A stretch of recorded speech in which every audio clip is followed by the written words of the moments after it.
Buenas noches. Les agradecemos mucho la paciencia a aquellos que llegaron con varios minutos de anticipación. Procuramos ser bastante estrictos, tanto con el inicio como con el cierre del aula. Les platico un poco sobre la dinámica para aquellos que es la primera vez que vienen, pues que ya son reincidentes de esta aula, pues ya se la conocen, pero como vale la pena siempre hacer un poco de recorrido.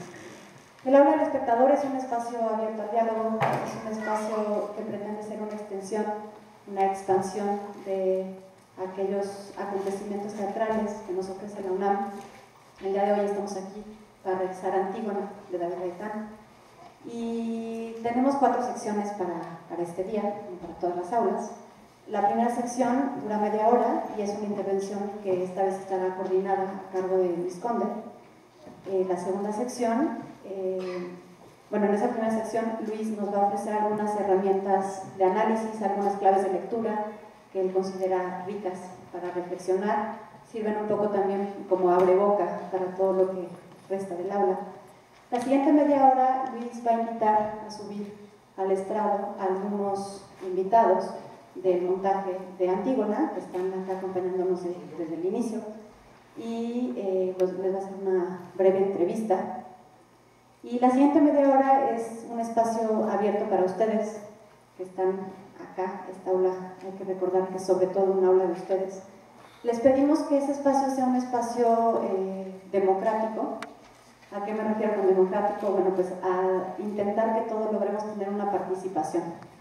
De ser posible, en ese espacio quisiéramos pedirles que redacten sus preguntas a lo largo del aula, que se les vayan ocurriendo, sean preguntas concretas, específicas, y que en el momento en el que las enuncien, las dirijan específicamente también a alguno de los invitados que va a estar arriba.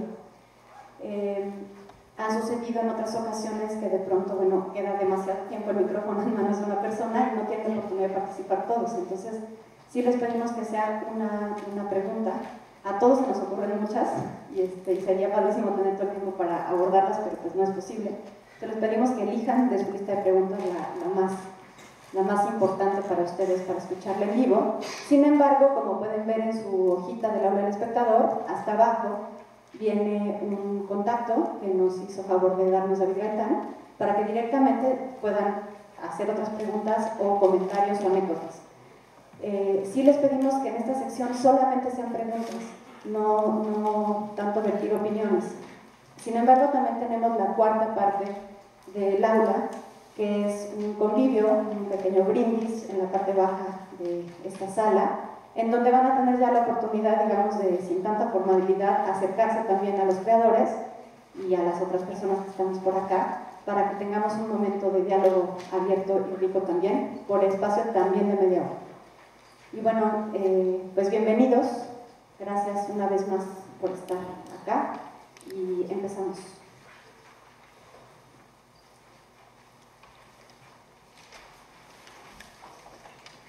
Hola, muchas gracias por estar aquí.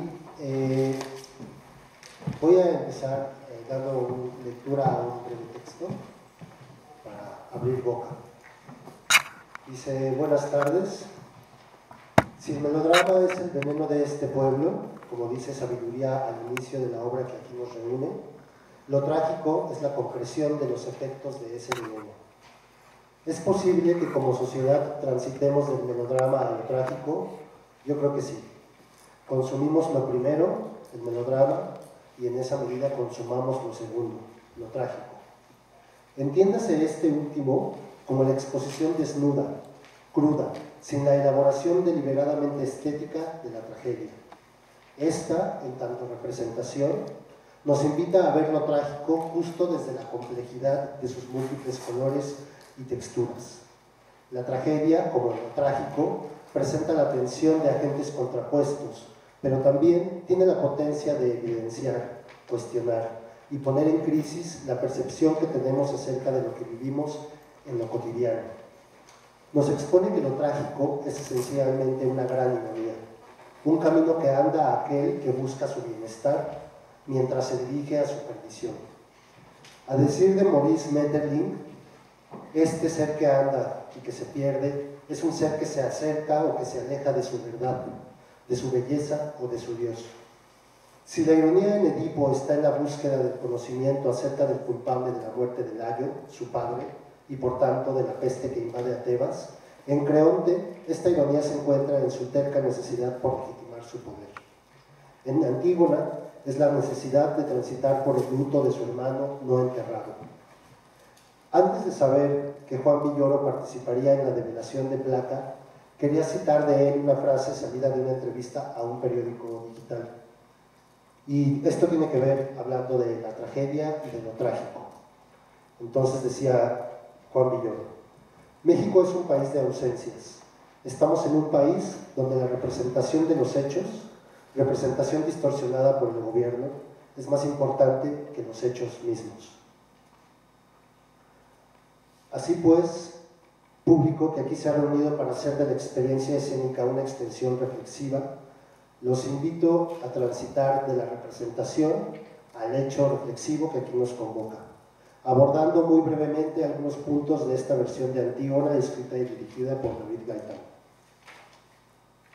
Estos puntos serán: 1. Lo atávico entre las versiones dramatúrgicas de Sófocles y Gaitán. 2. La muerte y sus efigies. 3. La memoria y la tierra como archivos sociales. 4. El pueblo tebano y el coro de jóvenes tebanos.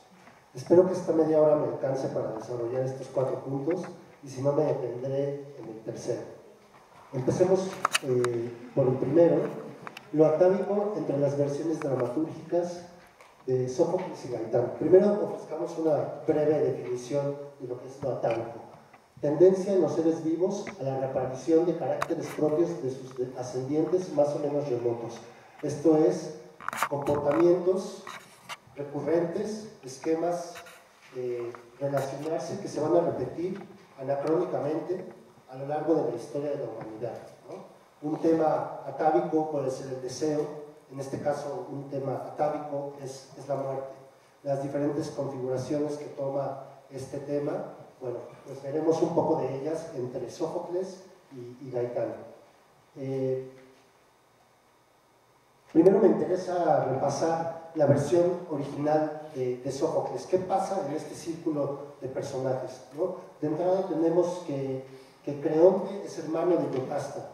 Yocasta es madre de estos 4 hermanos: Ismene, Polinices, Eteocles y Antígona. Y Antígona, a su vez, pues, es pareja de Mon, que es hijo de Creonte. Esto sucede en la versión original. En la versión de Gaitán, como todos sabemos, se horizontaliza la relación de todos estos personajes.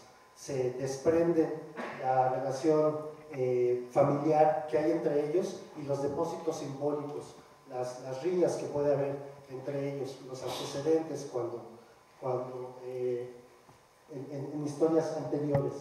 En este caso me parece que horizontalizar las relaciones da cabida a empezar a hablar de otros temas como lo ético y lo político, por ejemplo.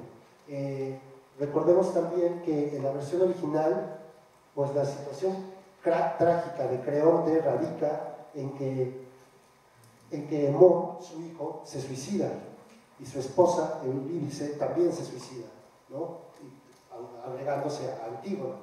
Esto lo lleva a darse cuenta después de que Tiresias le ha anunciado esta situación trágica.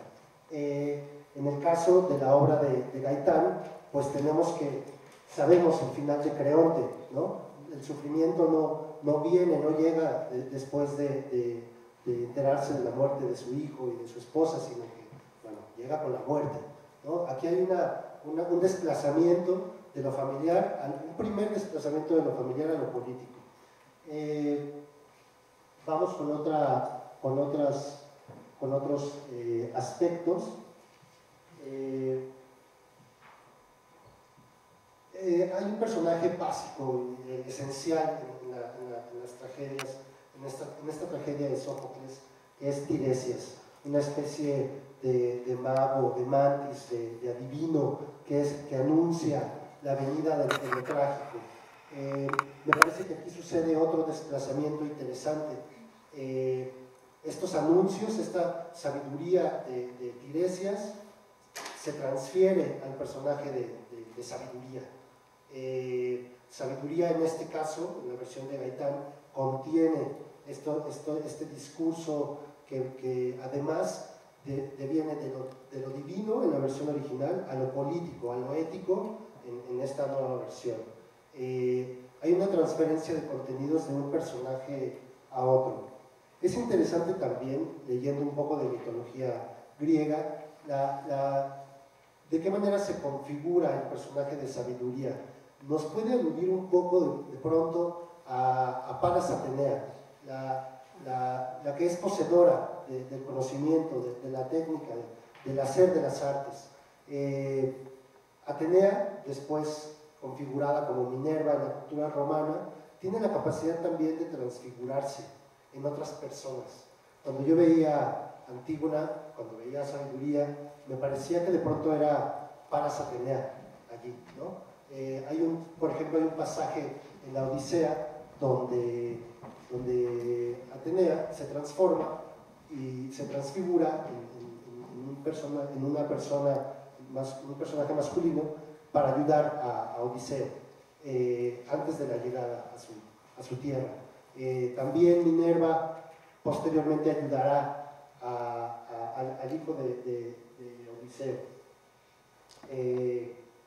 Esta transferencia de contenidos me parece interesante. Me gustaba ver a Sabiduría y atrás la figura de Atenea, ¿no? Pero también me gustaba ver a Sabiduría como esta ciudadano cualquiera, como lo dice, como se identifica ella misma. Una persona informada, defensora de los derechos humanos, progresista, que podría ser, en el mejor de los casos, cualquiera de nosotros, ¿no? Participando del evento. Me gustaría también aquí insertar una breve idea. Entendamos también política no como los tratados que se originaron del siglo XIX para atrás, donde solo los gobernantes o los príncipes tenían esa facilidad de tomar decisiones. Política la podemos entender hoy como la acción consciente que configura decisiones colectivas, que incide en los grupos sociales. También me gusta ver a Sabiduría de esta manera. Algo importante también en esta transferencia de Tiresias a Sabiduría tiene que ver con una figura teórica llamada cesura. De entrada, algunos sabemos que la cesura se aplica como a este espacio durante la enunciación de un verso para que éste pueda ser mejor escuchado, mejor entendido. Pero también cesura la podemos entender como este rompimiento, como esta suspensión en el que la representación trágica, la representación teatral, da cabida al entendimiento de la situación de lo trágico. O sea, diferencia la tragedia de lo trágico. La tragedia, como un poco describí en la lectura, es la elaboración estética de lo trágico. Es una configuración particular que nos ayuda a distanciarnos para darnos oportunidad de ver lo trágico que pueda reflejarse en nosotros o desde nosotros. Esto lo logra Tiresias, logra diferenciar en el público lo trágico y la tragedia por algo que me parece revelador, y es que Tiresias, en este caso Sabiduría, no participa directamente de la situación trágica. Tiene la distancia suficiente para poder enunciar en ciertos momentos, digamos, los errores trágicos o el comportamiento errado de los personajes. En la versión original, Tiresias tiene un momento muy particular, ¿no? Es antes de que todo el mundo se suicide, en que le anuncia a Creonte que si no cambia de decisión, entonces su cosmos, su mundo se va a romper. En este caso tenemos que Sabiduría está constantemente argumentando a favor de evitar este rompimiento, de transitar a otra forma, a una forma democrática. Yo creo que, bueno, justo tratando de evitar el final trágico que tiene Creonte. Entonces, algunos teóricos proponen la cesura como una virtud que el público, que el espectador tiene para poder darse cuenta de todo lo que está pasando allí y tomar la oportunidad de reflexionar sobre ello. Con esto cerraría acerca del primer punto de lo atávico. Llevo, según yo, 11 minutos.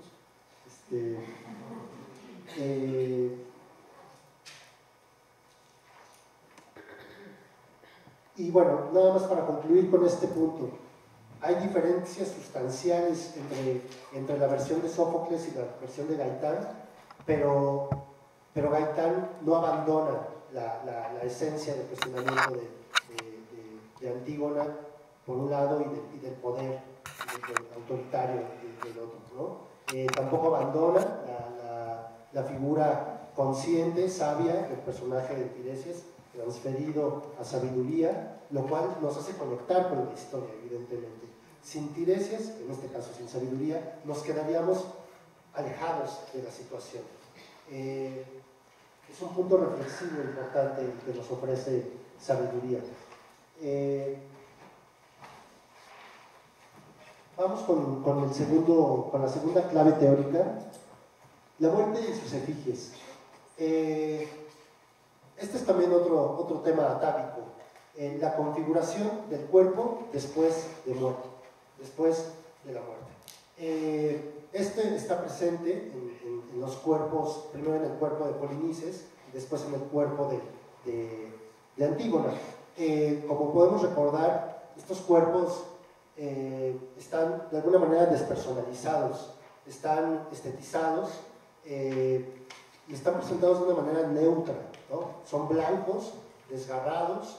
David Gaitán me comentaba que había que cuidar también la manera en que se presentaban, porque evidentemente podía conectarnos a una cuestión bastante explícita con los referentes de violencia que tenemos, ¿no? Las imágenes violentas ahí están con los cuerpos amarrados, colgados, desmembrados, ¿no?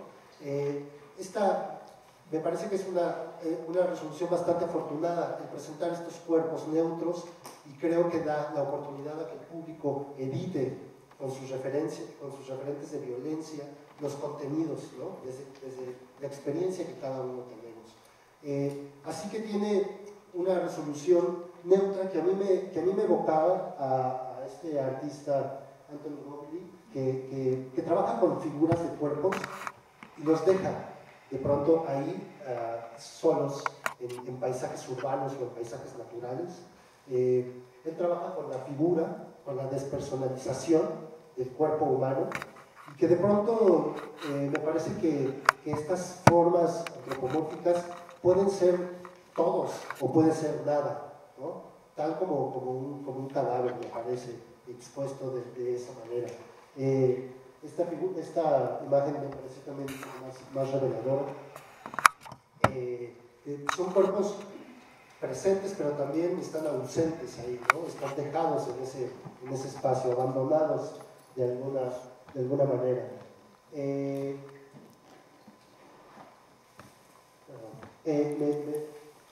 Continúo con este tema. También otra lectura, aparte de esta resolución de neutralidad en la figura de Polinices y de Antígona, es la de la efigie. Poniéndonos un poco en contexto, algunas culturas tenían, por ejemplo la egipcia o las mesoamericanas, en la medida en que embalsamaban o curaban los cuerpos muertos y después los personificaban, generaban una efigie. Esto es un cuerpo con nuevos contenidos simbólicos, políticos, filosóficos, militares, que quedará para la posteridad, ¿no? Es la transformación del cadáver, de la materia en descomposición, a un cuerpo simbólico, que va a quedar para el aleccionamiento de las generaciones futuras.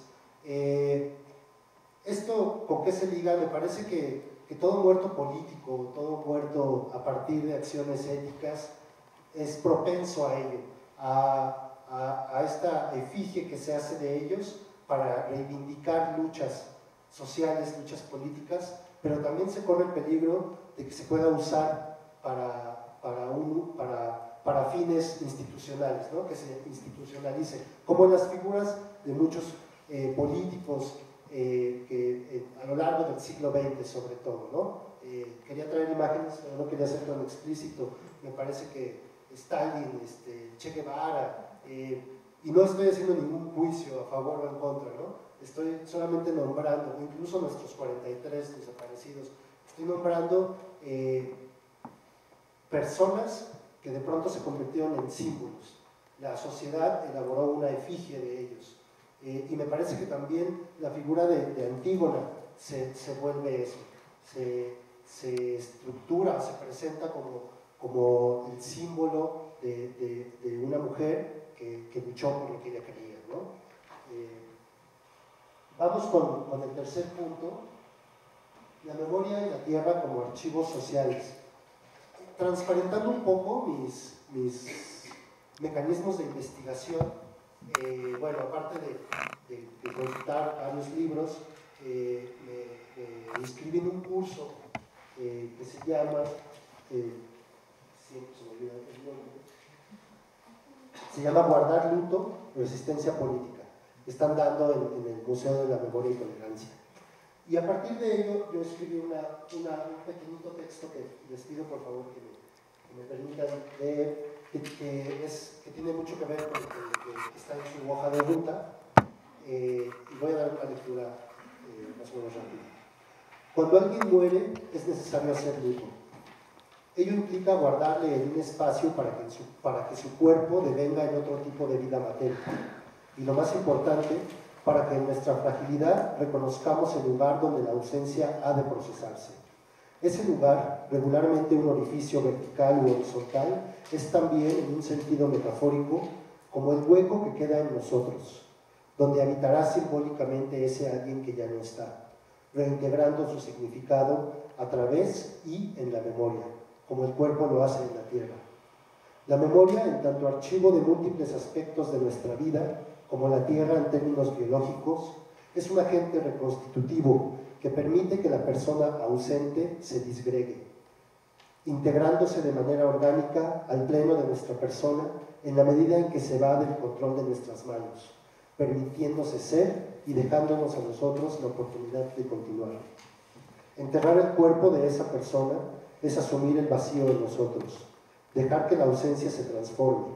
Entonces, paradójicamente, enterrar no es ocultar, es permitir que los archivos de la memoria se activen para curar. El valor que esto tiene en la vida personal con cada uno de nuestros duelos debería tener las mismas dimensiones en lo grupal. La sociedad requiere elaborar un duelo a sus desaparecidos y muertos, enterrarlos para asumir el vacío colectivo, para entender el sinsentido de tanta violencia. Potenciando esta figura paradójica, como decía Eliana Diegues en la Devengación de Plata de Antígona, en otros casos también se necesita exhumar para reconocer a nuestros muertos y luego entonces devolverlos a su lugar, dotar de sentido su presencia en este mundo. En este curso que tiene un perfil un tanto desde el psicoanálisis, nos presentan esta cita de Freud, ¿no? Donde él describe, digamos que la traducción de esta frase sería el que sufre de la ausencia de alguien transfiere su yo a ese alguien durante la ausencia. Necesita tener a ese alguien, tenerlo, enterrarlo metafóricamente o físicamente, para entonces poder empezar a elaborar un luto. De alguna manera llenar ese vacío. Si esa persona no está y el yo se va con esa persona, entonces queda un vacío en la persona que sufre de la ausencia. Esto es lo que entiendo que en términos psicoanalíticos, y si hay aquí algunos psicólogos o psicólogas me corregirán, esto es lo que genera el vacío que provoca la melancolía. Y este vacío genera un sinsentido de la vida, ¿no? Yo recuerdo que en algún momento Antígona dice que ella ya está muerta en vida, ¿no? algo así me parece. Por lo tanto, no le interesa luchar porque el objetivo de esa cura no se ha logrado. Y bueno, esto puede aplicar con la ausencia física de personas, con la muerte de personas que nosotros queremos, pero también implica con la ausencia amorosa, ¿no? de las personas con las que nos vamos cruzando en la vida. Y también aplica en términos sociales. Necesitamos curarnos de estas ausencias que tanto nos han golpeado. Y bueno, parece que sí me va a dar tiempo para exponer rápidamente algunas ideas sobre el pueblo tebano y el coro de jóvenes tebanos. Me parece que aquí también hay se establece una distancia entre lo trágico y la tragedia. Es decir, en la medida en que desde el principio sabiduría nos habla, nos invita a hacer este pueblo tebano, yo creo que más que invitarnos a la ficción, ella se acerca a nuestra realidad, definitivamente. Y por otro lado tenemos esta otra elaboración, que es la de los jóvenes tebanos, que inciden al final de la obra. Digo elaboración porque definitivamente pues, es una propuesta del director, ¿no? Con jóvenes estudiantes de escuelas de teatro de la ciudad, hasta donde tengo entendido. Aquí se diferencia entre el hecho trágico y la elaboración trágica, ¿no? Estética. Pero bueno, más allá de eso, me llamó la atención la recepción de algunos sectores del público, por ejemplo, en el pueblo tebano, en el público, jóvenes que venían seguramente de edad de prepa o primeros años de universidad, que me pareció que se quedaban con una primera lectura del encanto, de los chistes de Creonte. Yo no supe entender si esa risa respondía a la inteligencia de los argumentos de Creonte, o si era una manera de catartizar la frustración que genera encontrarse con estos gobernantes en la vida cotidiana, ¿no? A mí me parecía que más bien era lo primero, que no alcanzaban a leer esas otras capas, esos sustratos. Y bueno, por supuesto que también había otros sectores del público que yo percibía silenciosos en este asumir que Creonte pues es un poco esta figura del gobernante indiferente a los dolores sociales, ¿no? Y no quisiera simplificarlo. Más adelante en la entrevista ahondaré un poco en ello, ¿no? Es un personaje que es bastante inteligente y sabe cómo ir tejiendo sus argumentos. Pero bueno, tengo estas dos lecturas y también tengo la lectura del coro de jóvenes tebanos, esta irrupción que de alguna manera me pareció, bueno, sabemos, definitiva y también un tanto violenta. Y permítanme, ya por último, me trajo a la mente, no sé si algunos tengan en la memoria esto que sucedió en el 2011 con Gaddafi, el gobernante libio, ¿no? que estalla una revolución, él huye, ¿no? Se esconde y de pronto el pueblo lo agarra y lo mata in situ, ¿no? Busqué imágenes y en verdad son bastante violentas, ¿no? De cómo, en qué condiciones quedó este cuerpo. Hablando de lo trágico y de la tragedia, pues yo veía esta situación de lo trágico y entonces recordaba a Creonte ahí y me pareció que esta resolución del coro de jóvenes tebanos de pronto podía ser un poco cuestionable en términos sociales, ¿no? Como discurso ético. Pero bueno, también ahondaremos un poco en ello. Es una postura nada más, ¿no? Que queremos conocer también sus posturas.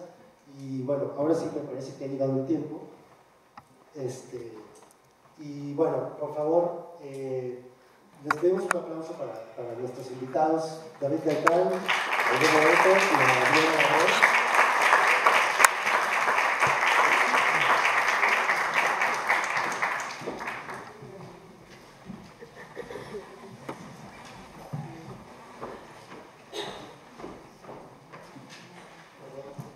Aquí mi tiradero y subo.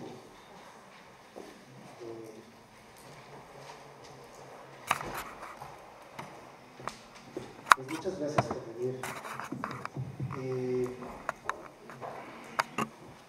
Bueno, como lo anunció nuestra colega Guidarwi, dedicaremos la siguiente media hora a una entrevista con nuestros invitados. Y bueno, la primera pregunta sería para ti, David. Sabemos que, bueno, has hecho en tu corta edad, has hecho un extenso trabajo dramatúrgico, a veces con obras originales y otras con adaptaciones, ¿no?, que provienen de textos dramáticos y también de novela, ¿no? Un poco trayéndolo a nuestro molino, a Antígona, yo te quiero preguntar, ¿tienes alguna metodología para trabajar en la adaptación de textos? ¿O Antígona representó como un caso particular por ser lo que es, ¿no?, de donde viene? ¿Cómo fue este devenir del texto de Sófocles a tu versión? Buenas noches.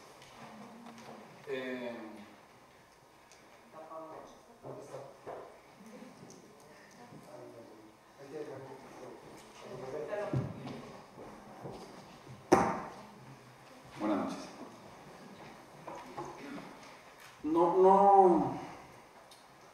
No sabría decir si hay alguna técnica en particular, no me atrevería a hablar de alguna metodología para los textos derivados de alguna obra previa. Creo que lo que hay en común son una serie de preguntas previas comunes que básicamente rondan alrededor de la idea ¿qué de esto me parece significativo decir en escena?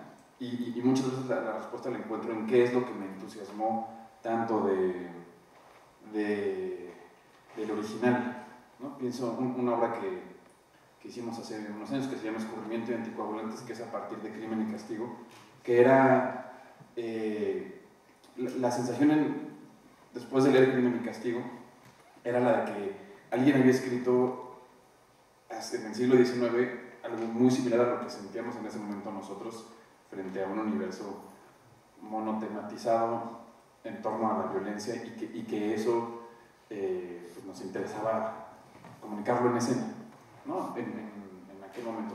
Ahora con Antígona, no, por la naturaleza del proyecto, no es un proyecto que yo le proponga a Teatro UNAM, sino un proyecto que Teatro UNAM tenía en su agenda y por una serie de circunstancias termina planteándome la posibilidad de hacerlo.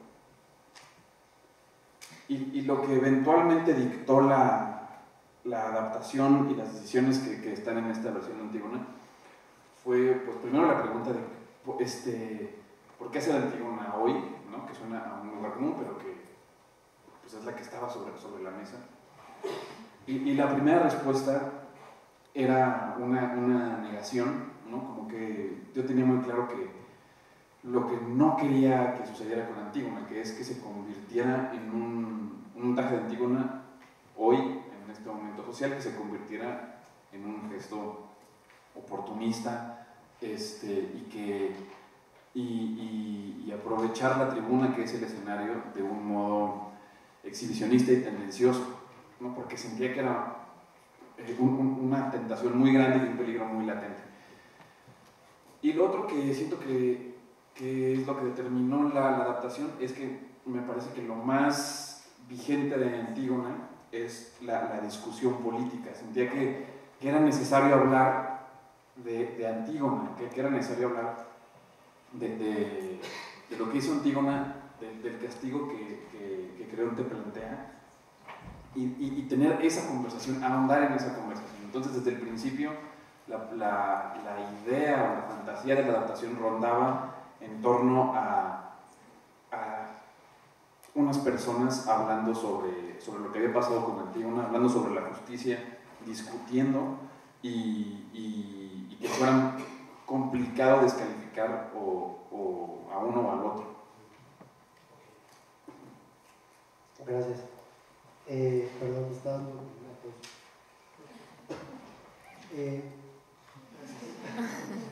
Y la pregunta, bueno, es para ti, la segunda pregunta. Y, bueno, hablamos muchos aquí que conocemos tu trabajo, y me parece que sí hay, coincidimos en que hay como un compromiso ético ahí, ¿no? En tu trabajo como actriz y como directora y como promotora. Y bueno, desde que yo te vi en los ensayos me preguntaba de qué manera cae para ti este discurso, esta oportunidad de ser este personaje y cómo se puede elaborar un personaje tan esencial en la tragedia con toda esta carga que tú nos traes con tu trabajo, ¿no? No, pues yo estuve realmente feliz de hacer este personaje. Yo conocía el trabajo de David, nunca nos había tocado trabajar juntos, pero fue un grato encuentro para mí, muy sorprendente, muy asombroso. Siento que David es un director que tiene muchísima claridad en lo que quiere, en su discurso y en la manera en la que quiere llegar a los resultados que necesita. Entonces fue muy placentero el proceso, a pesar de que fue corto y muy intenso, fue muy placentero. Al principio, cuando llegó el texto, yo sí, cuando lo leímos la primera vez, yo sí pensé, ¿cómo vamos a significar estos textos? ¿No? Porque hay muchos conceptos, pero a la vez es un texto cargado de autenticidad y de verdad en el objetivo de hacer esta obra. Entonces yo creo que eso lo hace vivir naturalmente, ¿no? Y pues siempre es un placer estar en un proyecto donde uno está de acuerdo en lo que está sucediendo. Yo trato de que sean así todos los proyectos en los que estoy, pero fue divertido, fue placentero y fue muy sorprendente, sobre todo. Híjole, a mí me gustaría así como establecer plática, pero de pronto el protocolo nos jala, me jala, y quiero ser también equitativo con la cantidad de preguntas, pero bueno, si nos da, seguimos desarrollando, ¿no? estas respuestas. Y bueno, ahora contigo, Adrián, bueno, ahora sí puedo decir que tenemos un personaje bastante complejo también, ¿no? Que tú realizas. Y bueno, quisiera que nos compartieras cómo es, de qué referentes te alimentaste o de qué estímulos te jalaste, no sé si desde ti o también desde David, desde tus compañeros, para poder ir dándole todos estos matices al personaje, ¿no? Pues primero coincido con David en este asunto de la pertinencia, ¿no? Sobre hablar de esta obra. Pues las primeras cosas que uno se responde muy fácilmente: ¿quieres hacer Antígona? En este momento, lo decía Iliana también en la develación de placa, ¿cuándo ha sido más pertinente hablar sobre la importancia de enterrar a nuestros muertos, ¿no? Pues de entrada la invitación ya es sugerente a más no poder, y pues inmediatamente acudimos al original. En el original, pues nos comentaba David en un momento del proceso, el personaje trágico de Antígona es Creonte, es quien comete el error trágico, a quien le habla el oráculo, quien recibe la destrucción, etc. Entonces, ya desde el original pues plantea un reto enorme, los escenones que escribió Sófocles, la situación, por ejemplo, de encontrar a su hijo muerto, siendo que es quien ha, digamos, obligado a que se cumpla la ley. Digamos, ya plantea como bastantes retos. La primera pregunta que me hice también fue en cuestión de la edad, ¿no? Digamos, Creonte originalmente, el tío de Antígona, en este caso no, pues era muy difícil imaginar que iba a caracterizar o que iba a ser un personaje. Entonces, de las primeras respuestas que nos dio David fue: no va a ser así, cada uno tiene la edad que tiene, más bien el planteamiento será desde otro lugar. Son familiares, son conocidas, por supuesto que se conocen de toda la vida, pero nuestra relación no necesariamente es la misma. Entonces, sobre las referencias, pues hubo varias referencias, digamos, la más cercana es la más obvia, la más evidente. Sin embargo, hay una clara diferencia entre el presidente de la República y el rey de Tebas, que tiene que ver básicamente, creo yo, con la inteligencia, ¿no? Sí. Y que era, claro, el personaje es muy inteligente, tiene una capacidad de argumentación amplia, y además poderosa. Mucha gente salía de la canción pensando, es que tiene razón. Entonces, esto es también porque me parece que David, desde el texto permeó de una cosa que digamos nos planteó desde el principio, que es la complejidad. O sea, tenemos que acudir a la complejidad. Es decir, no podemos abordar estos temas, estos conflictos a partir del lugar común de la superficie, que es de donde me parece estamos pecando en la sociedad, al juzgar o al señalar muy fácilmente sin querer ponernos en el lugar. Entonces, de los primeros planteamientos o de las primeras preguntas más complicadas, ¿cómo me pongo en el lugar de un dictador? ¿No? Digamos, de entrada, un ejercicio que hacemos comúnmente los actores es en qué te pareces al personaje y en qué no te pareces al personaje. Yo podría decir que pues, tengo sentido del humor, que me gusta contar chistes, que me gusta agradar, que me gusta, pues, digamos, que me den de comer, que me consientan, claro, pero ideológicamente no tengo nada que ver con lo que plantea este personaje, ¿no? Entonces, digamos, ya hay un reto a favor y en contra, digamos, una búsqueda ahí que se vuelve muy rica y que, como dice Aide, el proceso fue muy, muy gozoso, porque uno de los primeros ejercicios que nos propuso David fue, hagamos un juicio y vamos a escuchar los argumentos de Antígona y todos vamos a juzgar a Antígona y ella tiene que defender su postura hasta la muerte. Y después hicimos el proceso inverso con Creonte. Lo único que yo podía responder en ese momento, teniendo la referencia del original y de un par de cosas más, era el deber de cumplir la ley, ¿no? Y eso es algo que creo que traté de defender mucho con el personaje, es decir, tiene que haber orden. Digamos, yo, Adrián, no estoy de acuerdo con la manera, pero digamos, estaba muy consciente de que el objetivo del personaje era mantener el orden, ¿no?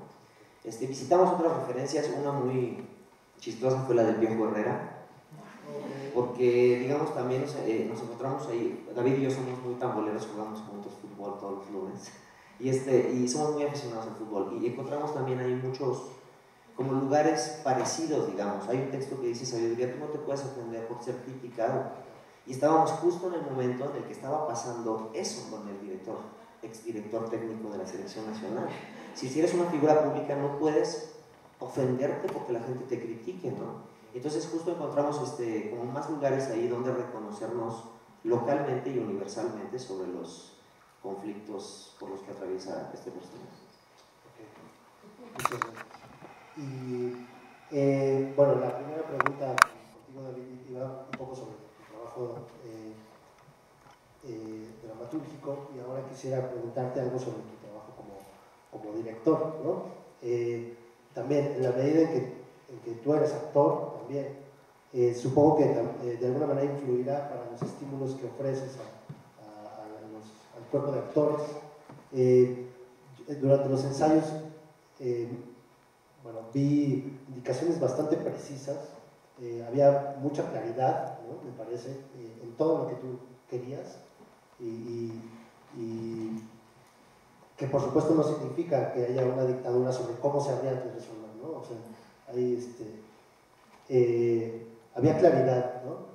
En lo que tú querías hacer, y bueno, yo pensaba que eso también tenía que ver con tu trabajo como actor. ¿Hasta dónde llegan los estímulos que le das a los actores y hasta dónde se los permites? ¿Cómo se va tejiendo esta cadena de acciones que devienen de tu texto dramático?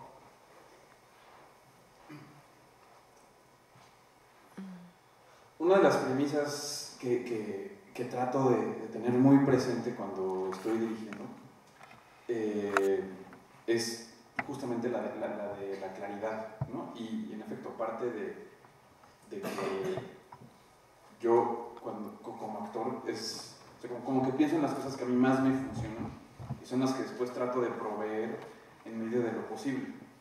Siento que un actor, o sea, que cuando uno está actuando, uno encuentra la libertad en tanto que te dicen estás aquí sentado y tienes que tomar esta botella de agua. Y después es trabajo del actor, ¿no? Y es la aventura y la dramaturgia del actor. Y ese proceso es del actor de encontrar de aquí a ahí la libertad, ¿no? Entonces trato como si fuera un dibujo de unir los puntos, ¿no? De unir los puntos, pero los trazos, la calidad de los trazos, creo que es responsabilidad de ellos y oportunidad también, ¿no? Entonces eso es lo que trato de tener muy en cuenta. Ahora, todo este universo de tratar de favorecer el estado de ánimo ideal en los actores, ¿no? Y un espíritu lúdico y libre y que sientan que lo que están diciendo es de ellos y seducirlos a que les importe, ¿no? A que lo digan como lo imagino y conciliar en el camino. O sea, toda esa aventura que es increíble y es quizá la parte más divertida de hacer una obra de teatro en lo personal, va enfocada al espectador, o sea, en quien en realidad estoy pensando siempre, ¿siento? Es en el espectador. Y en la hipótesis de pensamiento que me gustaría que desarrollara el espectador y lo que me gustaría que sintiera, lo que me gustaría que concluyera, y todas las decisiones, ¿no? Desde una pausa hasta darle o no un chocolate al actor antes del estreno, ¿no? Al final del día es pensando que eso va a ayudar a que el espectador tenga una experiencia mejor, ¿no? Por supuesto a partir de mi parcialidad, ¿no? De la parcialidad de cada director, pero que tenga una experiencia más estimulante. Pero, insisto, sin duda creo que el camino es tratar de encontrar un universo con los actores en donde pues, les importe, les divierta y sientan que mucho de lo que está pasando, no solo lo sientan, sino que en efecto así sea, que mucho de lo que está pasando depende de ellos y que las decisiones están tomadas a partir de ellos y que ellos suman a la totalidad que esta obra vaya a ser. Yo creo que o sea, si por algún motivo no hubieran sido estos actores sino otros, o no hubiera sido uno de ellos sino otro, la obra sin duda tendría que ser distinta. Ok. Y bueno, yo había elaborado también otra pregunta. Vi la obra 3 veces y bueno, más los 2 ensayos que presencié y tuve en cada experiencia una lectura distinta sobre el final de tu personaje, ¿no? ¿Cómo termina tu personaje ya en la sala? Pasé por explicarme que de pronto tendía hacia un poco lo melodramático, después entendí, según yo, que era una reivindicación de la humanidad de este personaje, ¿no? de la sensibilidad, de la capacidad de vulnerarse, ¿no? Frente a lo que parecía que todo estaba perdido, ¿no? Pero bueno, yo espero no ser muy egoísta con esta pregunta que yo me hice, que a ustedes les interese, bueno, que nos contaras un poco cómo se elaboró ese final o de qué iba, ¿no? Es que yo creo que es un poco las dos cosas, ¿no? Que creo que es un poco las dos cosas. O sea, sí, es un personaje que progresa hacia su propia humanidad, yo creo, ¿no? Que empieza tratando de ser lo más imparcial que puede y lo más políticamente correcta que puede, democrática, y finalmente, bueno, o sea, aparece al final ya no como último recurso, sino como su verdadera esencia, pues lo que ella quería y necesitaba, ¿no? Creo que cuando vino a una de las funciones el embajador de Grecia, y él en el camerino me dijo, bueno, es que es muy, muy bonito ver que tu personaje, que lo que es el coro en Antígona, aquí está representado por un solo personaje. Y creo que también es un poco el coro, es la opinión externa y es la opinión de la sociedad. Entonces, pues para mí como actriz, yo pensé que sí se valía, ¿no? Poder mostrar, desnudar un poco eso, ¿no? Decir, bueno, pues lástima, ¿no? Yo quería esto. Tampoco creo que sea una lectura sencilla, o sea, pienso que cada quien puede tener una lectura diferente porque, pues, como que fracasa y triunfa al mismo tiempo ese personaje, pienso.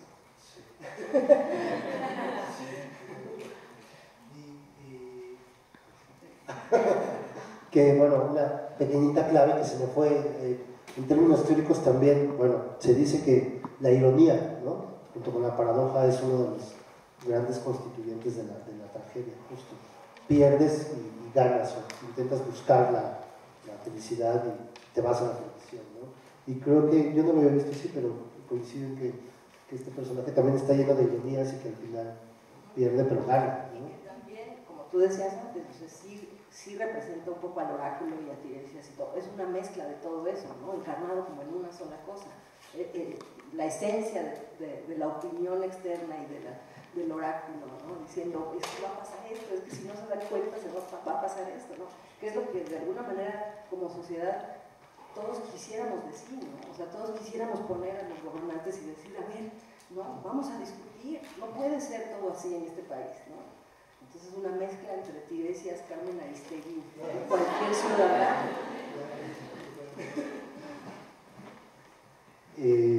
Y bueno, por último, no sé cómo vamos de tiempo, le pregunto a mis colegas, una pregunta para Adrián. Híjole, bueno, a ver, es que estoy reelaborando mi pregunta porque aparte yo me voy escuchando y me voy retractando, voy reconfigurando. ¿Cuál era tu reacción con la reacción del público, ¿no? ¿Cambiaba tus estrategias? ¿Matizaba tu presencia respecto al personaje, por supuesto, ¿no? Porque es definitivo que el personaje es encantador, ¿no? Y ahí también radica un poco de su complejidad. Y hay mucha gente que se reía, insisto, no sé si superficial o dolorosamente, pero ¿cómo era ahí tu relación con el público? Es muy curioso porque ahorita que haces esta exposición sobre la risa del espectador, uno de los retos de la temporada, creo, para todos, fue pasar de un día a otro con una reacción completamente diferente. Entonces, de venir de los miércoles, ser un día complicado porque no está normalmente programado algo nada más los miércoles, que era un día con menos público, pasar al jueves de 30 pesos lleno de jóvenes sobre todo, y que los jóvenes respondieran. Y luego pasar a los viernes, en donde hay un público quizá joven, adulto, etcétera, pero menor. Al fin de semana que el público, creo yo, tiene más criterio, es más observador, quizás es más exigente. Ese fue un reto para todos, porque, digamos, cuando uno recibe la risa del espectador, es imposible que no se enganche. Digamos, una de las notas que nos hacía David es, nosotros conservemos el tono, que eso no nos haga perder el tono de la obra. Pero digamos, es un poco inevitable que tan solo se establece una relación de ida y vuelta. Uno no puede seguir si el público no ha parado. Y al mismo tiempo tiene que treparse porque no es una comedia. Entonces, ese fue un reto importante. Sobre esto que decías de la risa, yo creo que había de todo, pero pasaba lo que Gilberto Guerrero en algún momento nos citaba, El Lobo de Wall Street. Y decía, en El Lobo de Wall Street pasa que si hay gente que ve esa película sin un criterio elaborado con madurez, piensa que meterse cocaína y tener sexo con muchas mujeres y aventar enanos por los aires es algo divertido y está padre. Y Scorsese lo que está haciendo es una crítica. Me parece que sucede un poco lo mismo con el efecto de este personaje. Es encantador y para alguien será encantador desde la superficie, desde qué chistoso que haga esto y se tire al piso, y habrá quien pase a la siguiente lectura y diga, me río porque qué hijo de puta, no puedes decir esto con estas palabras. Es demasiado cínico el personaje, ¿no? Y también creo que es un asunto, como que planteó David también, el carácter del personaje es así públicamente. ¿Cómo será creo en la intimidad? Pues todo lo contrario probablemente, ¿no? Él es así porque es una persona que se mueve ante las masas de cierta manera, trae una máscara social. Y siento que a lo largo de la obra logra romper esa máscara social en algunos momentos y luego recuperarla otra vez. Sobre esto de las reacciones, sobre todo hacia el final era donde ocurrieron reacciones quizá más grandes. Una de ellas fue un viejito que gritó: Creonte eres del PRI. En una función un señor gritó eso. En otra función un chico gritó: yo quiero hablar. Cuando estamos discutiendo ella y yo muy álgido en la mesa, se oyó en el público: yo quiero hablar. Y entonces Mané y yo nos quedamos callados, volteamos al público y nos quedamos, no sé, 3 segundos callados y seguimos. Y al final de la función preguntamos: ¿qué pasó? ¿Por qué? Y él dijo: pues es que al principio dijeron que uno podía opinar y yo pensé que se podía, era un chavo. Y nosotros, pues sí, yo le dije: bueno, ¿y qué querías decir? Y como que balbuceó un poco, como que ya sintió la presión, porque todo el mundo lo estaba viendo. Pero dijo algo así como, creo que, o sea, como que quería abogar por Antígona, como que no le parecía justo lo que estaba viendo, ¿no? Básicamente eso fue lo que dijo más o menos. Y como esas reacciones como, Tebas, no solo eres tú, un niño que me dijo muere, así. Entonces, digamos, sí fue fuerte porque la gente sí se enganchaba finalmente al final con el grito de los tebanos. Yo también tenía que gritar, o yo también quiero subirme a correr. Entonces, pues nada, en algún momento, cuando fueron más reacciones, sí me dio miedo que alguien fuera a tomar una piedra. Pero fuera de eso, digamos, había que conservar una estructura de tono, que sí permea, por supuesto que sí sorprende, que te griten cosas, pero que la idea es mantener, digamos, la estructura donde está abierto a que eso se modifique, ¿no? Porque, digamos, que se mantenga lo mayor posible dentro de un tono específico. Y sobre las risas hubo una conversación que tuvimos justo antes de estrenar la primera función, el primer ensayo en donde entró público, muy poco, como 20 personas, pero lo suficiente, o no estoy seguro si fue la primera función con el coro de jóvenes tebanos, el primer ensayo que ellos vieron, pero había suficiente público para que los actores registraran las reacciones.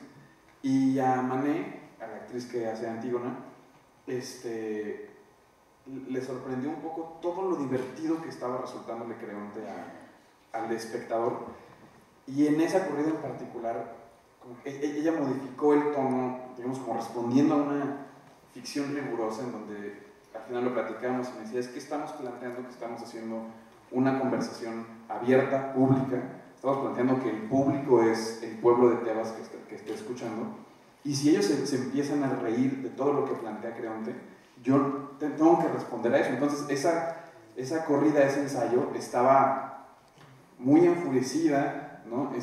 Muy agresiva incluso con el espectador que le escuchaba, que tenía enfrente, y fue una conversación creo que muy valiosa y que más ocurrió en un muy buen momento, en donde un poco lo que concluíamos es, o sea, la gente se va a reír, pero el espectador no deja de ser un espectador de teatro, y mucha de la risa es empática con el planteamiento, mucha de la risa es empática con la ironía y con la brutalidad de lo que está haciendo Creonte, no necesariamente porque celebren lo que está haciendo Creonte. Yo le decía así: si eso ocurriera en la realidad, no en un teatro como lo estamos haciendo, si eso ocurriera en la realidad, en efecto sería gravísimo que un gobernante se comportara así y la respuesta que recibiera fuera una risa masiva.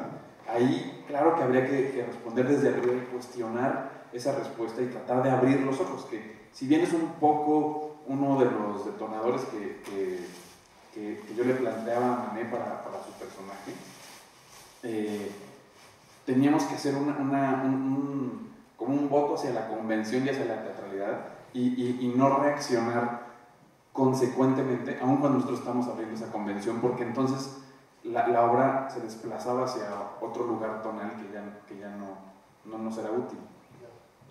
Y además, perdón, es que creo que también eso sucede con el humor, o sea, el humor llega por atrás, ¿no? Llega por el otro lado, pero es igual de potente que el discurso que estás diciendo, no demerita, digamos, la esencia de lo que uno está diciendo. Y creo que incluso lo que tú decías de la reacción muy elemental, algunas veces de los chavos de prepa, por ejemplo, que mandaban a ver la obra, que sí, claro, que tienen una lectura menos elaborada que otros públicos, pero de todas maneras yo pienso que el fenómeno está ahí y se respira el discurso. Entonces, a mí me encanta por eso los textos que tienen humor, porque siento que son como una flecha, ¿no? O sea, llegan por el lado que no te esperas y de una manera a veces inconsciente, pero ahí está, ahí se queda esa información.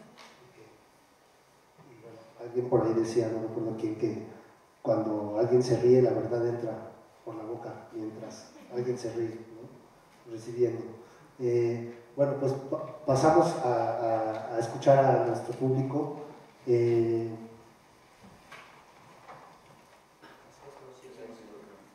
Mándeme.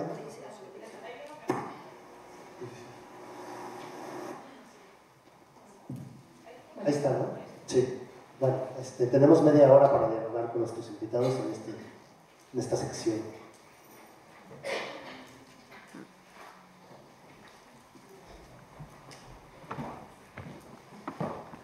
Hola, buenas tardes.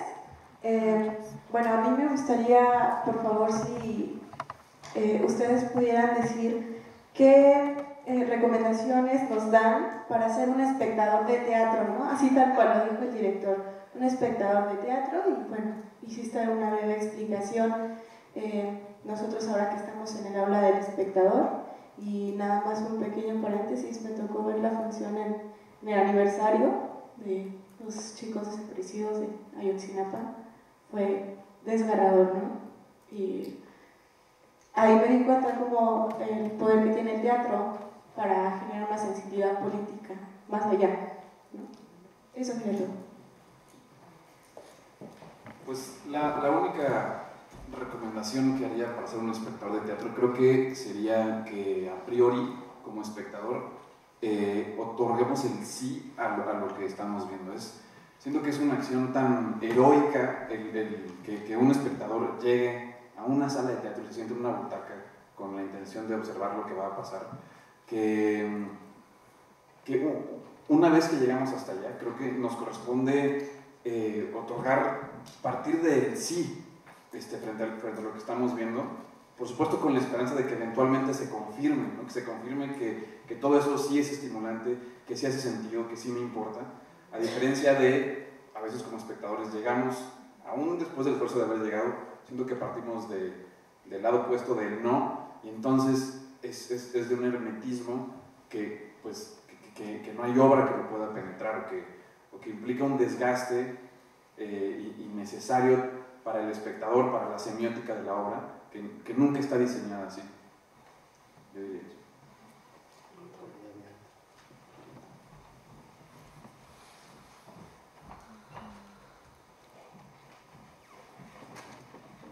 Buenas noches, mi nombre es Jimena Sánchez y celebro mucho estos como feedbacks entre los creadores o los que hacen posible esa cosa que vemos y los que vamos a verla, aunque yo a veces estoy del otro lado y así, pero que se enteren también de lo que nos pasa, ¿no? Y que no necesariamente la risa o el aplauso al final lo puede codificar, ¿no? Entonces también aquí el convertirlo en palabra y tratar de hacer como un discurso coherente o una pregunta coherente, pues también nos cuesta trabajo, ¿no? O sea, como que también es tarea de los espectadores transformar la sensación o la sensibilidad o la catarsis luego en alguna especie de discurso coherente. Alguna vez, hablando con el director de Teatro UNAM, él reflexionaba que también el teatro universitario no necesariamente es como para consumo general, sino es para consumo interno, ¿no? Para los mismos universitarios.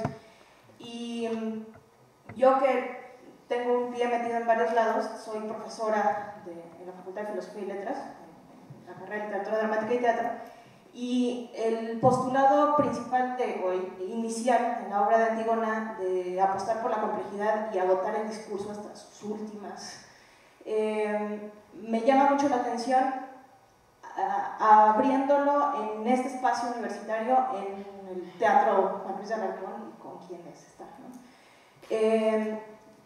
También hablaba con Ana Zavala como de, pero ¿por qué hablar de eso en la universidad cuando ya de por sí es la premisa? Y yo dije, no, necesariamente, o sea, como aún más, pues que la universidad promueve un pensamiento crítico y complejo y que también es un prejuicio, creo, y no sé si también simplista o melodramático, pensar que ya de por sí, por ser universitarios o por pisar este campus o por tener un número de cuenta, ya somos críticos y nos salvamos de esas, ¿no?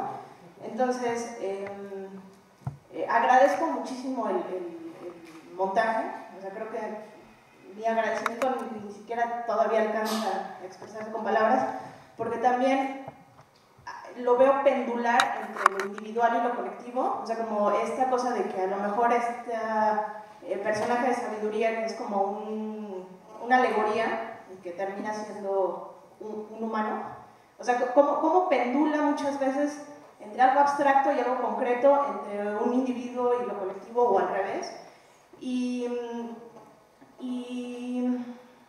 pienso también en la gran inteligencia con la que estuvo escrita, o sea, como cómo se transformó eso que conocemos de teatro clásico en este nuevo texto contemporáneo, y la elección de personajes, ¿no? O sea, como son muy poquitos personajes, y yo sí tengo una lectura de la cosa como un embudo, o sea, la primera parte que es muy teórica. Jimena, perdóname que te interrumpa. Sí. Tenemos otra dinámica en esta sección. Sí, perdón. Hay otras personas que quieren opinar. Hay un siguiente espacio donde tú puedes... Yo sé que es bien valioso entre todos escucharnos, pero pues también hay otras personas que quieren... Y a través de la experiencia de la primera temporada aprendimos que también pues hay que darle chance a los demás. Sí, entonces nada más pensar, la pregunta va a David en cuanto a pensar en la universidad y la postura de la idea crítica. Lo hablamos mucho al principio. Yo creo que el proyecto desde que se plantea, sabíamos que era Antígona para montarla en este teatro, en este momento. Y eso determina fundamentalmente las decisiones de la versión. En nuestra búsqueda por no literalizar la realidad mexicana, sino aspirar a que al público le resulte quizá una obviedad, pero finalmente una conclusión del espectador. Pensábamos mucho en que la colectividad, aquí estoy simplificando, pero que la colectividad que puede en términos generales asistir al Juan Ruiz de Alarcón, opinamos más o menos lo mismo todos, probablemente. Vinieron muchas excepciones, las suficientes como para que nos enteráramos, pero en la generalidad todos tenemos más o menos un mismo perfil de pensamiento progresista, ubicamos las problemáticas sociales desde un enfoque similar. Entonces, frente a eso, a mí me parecía que hacer una versión de Antígona en donde subrayáramos el carácter de emblema de la civilidad de Antígona y criticáramos de manera literal el autoritarismo de Creonte, pues resultaría aburrido, resultaría una ratificación de lo que todos ya sabemos. Siento que en general el teatro siempre será mucho más valioso y mucho más interesante si al espectador que llega le planteas algo que no necesariamente le guste, que le incomode, ¿no? En otro montaje tenemos una máxima, una frase que usábamos mucho que siento que aplica muy bien para esto que estamos comentando, que decíamos: en una sala llena de Hamlets vale la pena ser Claudio, y jugar a eso para que haya teatralidad y para que la experiencia sea mucho más estimulante. Bueno, desde el ámbito formal, algunas escenas me remiten a la estética del género western. No sé, el trato o maltrato al cuerpo de Polinices. Muy al principio hay un enfrentamiento con pistola al estilo de duelo en el lejano oeste. Mi pregunta, David, es si consideras que existe influencia de la estética del western cinematográfico en tu montaje de Antígona. Te diría que sí, aunque no de manera hablada o consciente. Lo que teníamos consciente que lo dábamos en la escenografía, en el vestuario, en el diseño de audio, sobre todo en esas tres iniciativas, además del texto y la actoralidad, pero que ahí lo platicamos mucho, era buscar que el montaje y la serie de signos que el montaje provee buscaran dar una sensación amplia a propósito del tiempo. Es decir, Antígona, todo el mundo lo relacionamos con Grecia lo relacionamos de manera muy amplia con algo muy antiguo, con algo que es muchos años antes de Cristo. Sin embargo, estamos aquí hoy viendo esto. Entonces, tratar de pasar por lugares que nos remitieran a distintos momentos. Es un montaje lleno de anacronismos en ese sentido.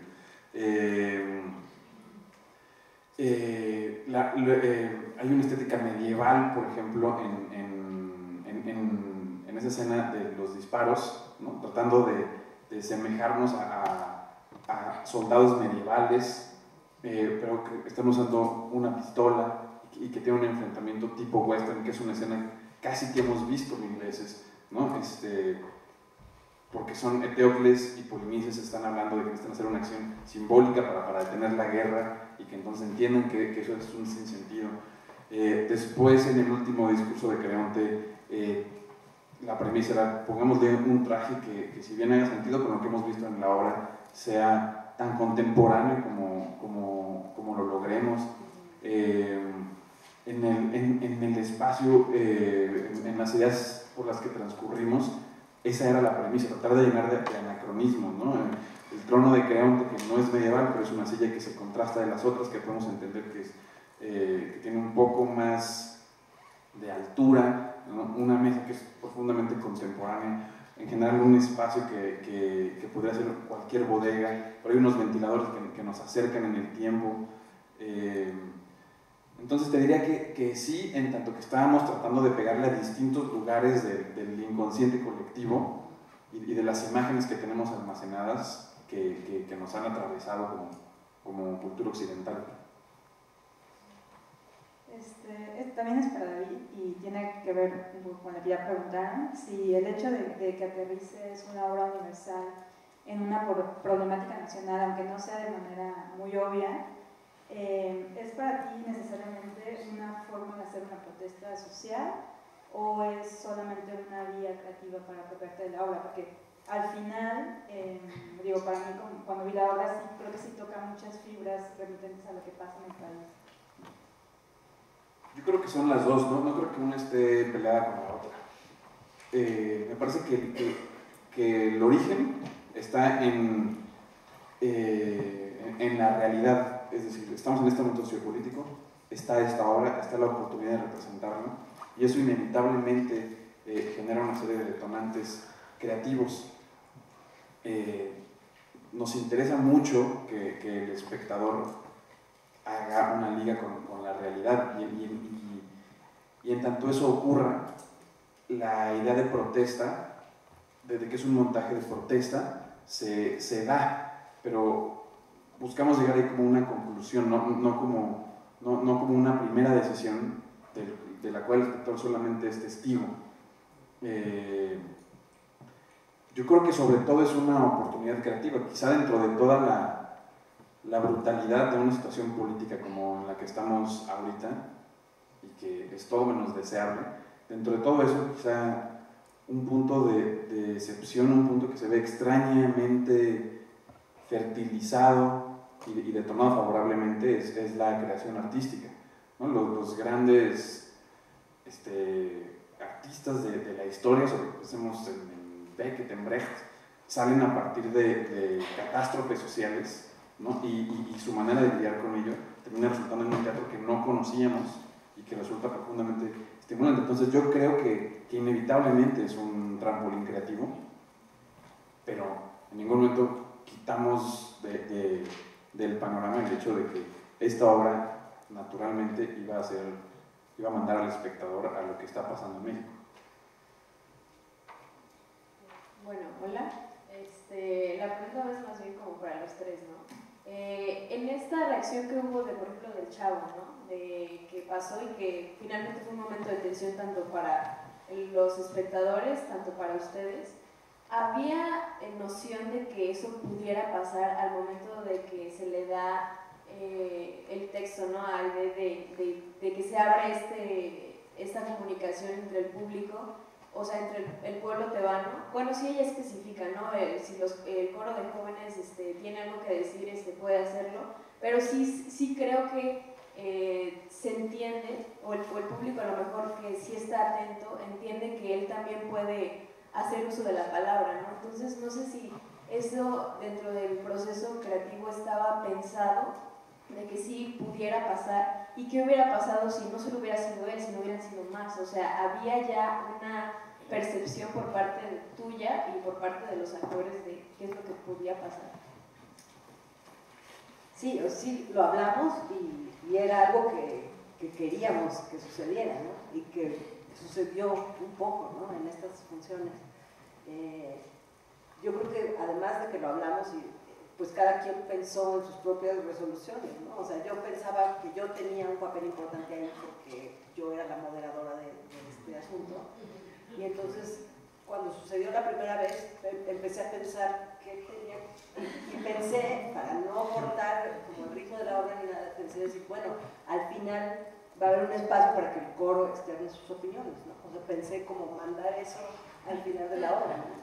Pero creo que la sensación generalizada era que queríamos que pasara, ¿no? Que eso era lo deseable, ¿no? Sí, sí pensábamos que ocurriría, jamás nos imaginamos que ahí, por ejemplo, porque la discusión ahí es muy álgida, sí nos sacó mucho de onda. Pero otro momento donde pensamos que podría ocurrir es cuando yo digo, si hay alguien más dispuesto a arriesgar su vida, adelante, cuando es el entretenimiento realismo, porque si hay una pausa, y entonces pensamos que iba a haber alguien que dijera yo. Entonces decíamos, ¿qué hacemos? Y decía David, pásalo, si es así, pues pásalo, y vemos que sucede, ¿no? Y yo lo único que pensaba es, haga lo que haga, que le voy a decir algo rápido. No lo logró, pero sí queríamos que ocurriera. Y había que había dos momentos. Uno, cuando las cualidades, cuando ellos dicen las cualidades del otro, que es un momento que tiene una cuota ahí de improvisación, donde el público siente que hay algo extraño y que pueden suceder cosas que no están en el protocolo, ¿no? Y lo mismo sucede al final con el coro, con ustedes, ¿no? Que la gente, a mí mucha gente me decía, pero es que yo pensé que nosotros teníamos que responder y yo quería responder y no sabía que tenía que responder, ¿no? Pensé que era como en la misa, como en el salmo responsorial, pero yo creo que esos momentos de la obra la hacían también muy particular, ¿no? O sea, como un montaje muy particular donde nunca sabías exactamente si iba en serio o no iba en serio, ¿no? O sea, te tenía como espectador en un lugar incómodo en el mejor de los sentidos, ¿no? Alerta. Sí, un poco el espíritu que teníamos desde acá, con ganas de que ocurriera. Siempre uno fantasea con que ocurra y luego si esa fantasía la deja desarrollar, podría ser catastrófico también, que ocurriera para nuestro diseño, ¿no? Pero entonces un poco la premisa era, como respondí hace rato, decir que sí, ¿no? Sería una contradicción mandar un gesto desde arriba que se leyera dictatorial, ¿no? que regresara a la cerrazón, porque como es ficción es mentira, ¿no? Por mucho que al inicio se haya dicho, pueden opinar cuando se les dé la gana. En términos como del diseño técnico de esto, un poco la aspiración era, al principio, a mí me parece una convención relativamente familiar para un espectador que digan, y ustedes son los que están aquí para escuchar y decidir, ustedes el público. Bueno, me parece una convención donde el público como que la acepta, ¿no? Pero resulta más o menos familiar. Entonces que eso per se no invita a la participación. Después se empieza a insistir, y está el contraste entre que se dice que la puerta está abierta, pero por otro lado en escena se ve que es un montaje que está diseñado, que hay textos, que hay trazos, que hay cambios de luz, que toda la teatralidad está puesta al servicio de lo que está sucediendo aquí, y eso naturalmente inhibe al espectador por mucho que lo otro se diga. Entonces, en efecto, como que era jugar en un cierto punto de duda de si se podría participar, para después contrastarlo cuando el espectador descubre que ellos, o sea, que desde el público, desde su lugar, sí se está participando y de modo muy radical, ¿no? El lugar en el que sospechábamos, la verdad es que nunca ocurrió, pero de inicio sospechábamos que era más probable que ocurriera, era cuando empieza a correr el coro de jóvenes tebanos y que hubiera público que se empezara a incorporar, porque además ese es el diseño que tenemos con el coro, que salen dos y poco a poco los ven, los descubren y deciden, ¿no? Había mucha gente que nos decía, quería correr, pensé en correr, voy a regresar y voy a correr. Nunca ocurrió, teníamos más o menos planeado qué hacer, ¿no? Yo con varios del coro o con todos llegamos a comentar, si eso ocurre, pues hay que estar pendientes, hay que cuidarlo. Hay un hoyo en el escenario abierto, la trampilla en donde Creonte está. Entonces, sobre todo, la prioridad era ahí, o sea, que saltas, vamos a ver qué pasa, si se sube también al escenario, si se sube y luego se baja, ¿no? Si cuando ve que todo el mundo se frena y también eso está marcado, entonces desiste. Pero estábamos como con el interés de ver qué pasaba, pero con muchas ganas de que sí ocurriera, ¿no? Y pues ocurrió las que se mencionaron. Tenemos espacio para una más, acaso dos, y ya. Bien. Aide, ¿qué sucede en la primera vez que Antígona desentierra a Polinices? Yo quisiera escuchar la respuesta tanto de Aide como experiencia actoral de todo este caos, las cuerdas, la silla, la posibilidad de que la cuerda golpeara, todo actoralmente y simbólicamente para sabiduría. Esta persona que está sentada en la mesa mientras ocurre todo el desentierro de Polinices, el guardia está jalando, Ismene está poniéndole la comida, Creonte dando órdenes. ¿Qué pasa con este personaje de sabiduría que está sentado? Es que creo que esa escena es un poco un símbolo de lo que está haciendo Antígona todo el tiempo, ¿no? O sea, no es que lo hizo una vez, es que lo lleva haciendo todo el tiempo, ¿no? Digamos, ese caos de esa escena simboliza un poco lo que le está sucediendo a Antígona, que desentierra el cuerpo, que entierra el cuerpo y se lo desentierran, y lo vuelve a enterrar y se lo desentierran. Entonces, digamos, no es una sorpresa que eso suceda. Y a nivel estético y de trazo, David lo que quería era ir sentando a los personajes, o sea, colocándolos, estableciéndolos en esa nueva escena, digamos, haciendo ese tránsito hacia la estaticidad de la escena siguiente, ¿no? Yo creo que como actor pues transitas en las dos cosas, el estar involucrado con lo que le está sucediendo a Antígona, que a mí en un principio yo que sentía la necesidad de estar más involucrada con ella y la quería tocar y la quería como apapachar, y después David me dijo que no, que estaba bien, o sea que eso es algo que ella está haciendo todo el tiempo, ¿no? Ella es su caos interior también, ¿no? Entonces, pues a nivel estético yo creo que es interesante también como llevar ese tránsito a lo estático, ¿no? A situarnos en la siguiente escena en una estaticidad total. Ok, aquí, buenas noches. Un poco abonando a la incertidumbre de Luis Conde sobre las risas profundas o superficiales, para la pregunta es para David, es muy específica. Hay un personaje que me intriga mucho porque no entiendo y confieso mi ignorancia al no poderlo interpretar o entender. Si es una parodia, es una crítica, es una representación, y si es una representación, exactamente qué querías simbolizar con ese personaje, y ese personaje es el guardia. Tiene un monólogo que me parece que es un paréntesis en la obra y se le da una relevancia bastante marcada a ese momento.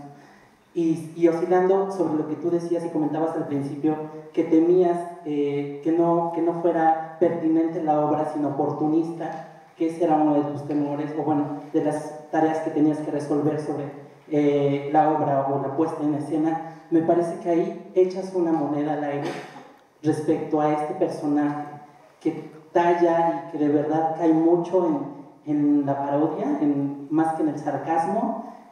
Confieso que a mí me pareció un poco ofensivo el trato en el que le das. Mi ignorancia quizá me lleva a pensarlo así, porque no veo claramente la representación de lo que creo que quiere representar, que es, supongo yo, como el ciudadano promedio, me imagino que es, o lo que trato de ver ahí, o que trato de salvar yo ahí, es el común de nosotros, ¿no? Entonces, me gustaría sí que me tacharas de ignorante y me dieras más claridad sobre cuál es la intención de ese personaje que de verdad a mí me saca mucho de la obra y me hizo mucho ruido. Fue lo que más ruido me hizo en la obra, ese personaje. Por favor. No te voy a tachar de ignorante. Lo que se buscaba con el guardia era un símbolo, ¿no? Siendo que todo el discurso de la obra está construido a propósito de la complejidad, me interesaba que el guardia sumara a eso, ¿no? Que quizá incluso terminara por concluirlo, ¿no? La teoría detrás de la construcción del guardia va a propósito de, en el colectivo pensamos en un guardia, sobre todo un guardia de un rey como Creonte, como un símbolo de la violencia, de la falta de piedad, ¿no? de la falta de criterio. Todo el diseño de imagen del guardia, el vestuario, sobre todo la máscara que tiene, así como el trazo y la presencia y cómo lo construimos, va sumando a ese cliché que tendemos a imaginar del guardia. Entonces la búsqueda era con toda conciencia a hacer en la escena del guardia un último planteamiento sobre la complejidad. Entonces el guardia se quita la máscara, empieza a hablar, entonces es una escena que tú lo mencionas, es una especie de paréntesis, ¿no? En tanto que es un contraste con todo el resto de la obra, sobre todo, por ejemplo, en términos de lenguaje, ¿no? de estar discutiendo temas altos como la justicia, la ética, la moral y demás, todo lo que hablan durante toda la obra. Después ver a una persona que cambia el código y se empieza a relacionar desde otro código con Antígona. Me parecía simbólico, un símbolo que a mí me entusiasma, que Antígona, siendo una obra tan representada, sobre la que se ha teorizado tanto, sobre la que hay tantas versiones de tanta gente por todo el mundo, es una obra que, al menos en las que yo leí previo a escribir esta, es una obra que se queda como lo voy a decir casi de manera peyorativa, pero como un drama de palacio, entre personajes de palacio. Me parecía importante dar voz, no como un gesto de generosidad, porque finalmente no deja de ser una ficción, ¿no? pero dar voz a alguien que no fuera ahí y que hablara de lo que es importante, ¿no? También siento que es otra de las intenciones con esa escena es poner en contraste algo que de hecho dice Ismene en la obra, que es todo esto, todas estas conversaciones sobre la justicia, la búsqueda por la ética, por la equidad, por tener una sociedad en el mejor estado posible, al final del día es para que puedan existir cosas como la que el guardia pone sobre la mesa, estar preocupados por tu familia, o sea, que esas son preocupaciones no menos importantes, y de hecho quizá más importantes. Ahí radica el objetivo de toda esta lucha. Por otro lado, me interesaba también poner en voz de alguien que estuvo durante toda la obra, digamos, fuera de la conversación, que no pertenece a ese drama de palacio, a la familia real, a la educación real, como es el guardia, y que en efecto creo que simboliza, en tanto que es un universo acotado, el de una obra de teatro, el de estos personajes, siento que simboliza al resto de Tebas, y es darle una voz a ese resto de Tebas, pero que él concluyera, digamos, lo que Antígona había tratado de transmitir, ¿no? Y que un poco tratar de verificar favorablemente el discurso y la postura de Antígona, que el guardia fuera el que dijera, el que tuviera esa reflexión sobre la dignidad, sobre que parece que para ser dignos tiene que haber un gobierno injusto, y que por otro lado, si viviéramos con justicia sería una forma digna de vivir, como tratar de colocar ese pensamiento complejo, resultado de todo lo que escuchó que dijo Antígona y que lo dijo públicamente, como tratar de escuchar un eco de esa conversación que fue pública en alguien que podría simbolizar todas esas personas que lo estaban escuchando, y que tiene una organización de prioridades distinta, en donde su prioridad es la familia. Ahora, es con toda mala intención, si lo quieres ver así, el hecho de que el guardia en su monólogo pues habla de su familia, y que tiene 2 hijos, y que además son hermanos, y que se quieren, que se le diga Antígona, y que sea toda una reflexión sobre la familia, ¿no? Es decir, después de haberlo visto como un cliché de la violencia, casi lo presentamos como lo opuesto, como un personaje que parecería, si solamente vemos la escena en la que habla, parecería un personaje simple, que solamente es bondadoso, bonachón, enamorado de su familia, que para él todo está bien, ¿no? En tanto que se presenta en contraste con lo primero, siento que es donde se termina de verificar esta apuesta por la complejidad que es el hilo conductor de toda la versión y de todo lo que estamos planteando. Bueno, pues tenemos que terminar con esta tercera sección. Yo les agradezco mucho a ustedes y a nuestros invitados. Bueno, terminamos con esta sección. Los dejo con mi colega Rosa María, que les va a explicar un poquito cómo está la onda en la cuarta sección, ¿no? Nomás que prendan el micrófono.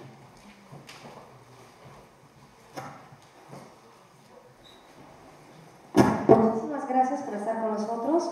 Fue una sesión muy gozosa, muchas gracias.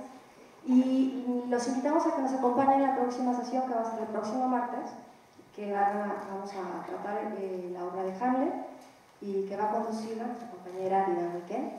Y por lo pronto les invitamos a que en este momento nos acompañen a seguir con el aula en esta nueva oportunidad que tenemos de seguir conversando de manera más informal en el vestíbulo.